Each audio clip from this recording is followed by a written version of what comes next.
আমরা প্রতিবেশীর সাথে বন্ধুত্ব করব তো, কিন্তু স্বামী স্ত্রীর সম্পর্ক না, সমমর্যাদার ভিত্তিতে।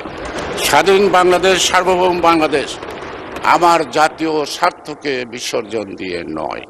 বাংলাদেশ একটি স্বাধীন ও সার্বভৌম দেশ, তাই সব দেশের সঙ্গে বন্ধুত্ব থাকবে, তবে সেই সম্পর্ক কখনোই দাসত্বের মতো হতে পারে না। বন্ধুত্ব হবে সম্মান ও সমমর্যাদার ভিত্তিতে।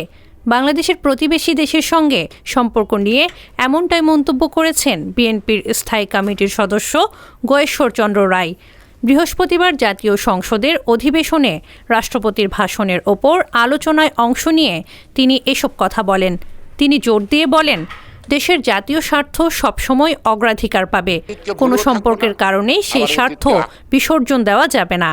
গয়েশ্বর রায় আরও বলেন, থাকবো না, আবার অতীতকে আঁকড়েও থাকতে পারবো না, কারণ আমাদেরকে এখন গ্লোবালাইজেশন আজকে স্বাধীনতা অর্জনের পরও দেশের প্রকৃত মুক্তি এখনও পুরোপুরি আসেনি।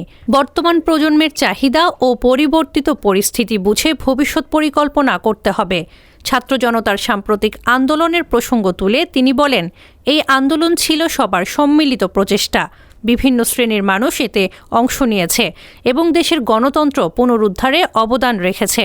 তিনি মনে করেন, এই ঐক্যই ভবিষ্যতে দেশ গঠনে বড় শক্তি হয়ে কাজ করবে। Irina Ahmed, phase the people.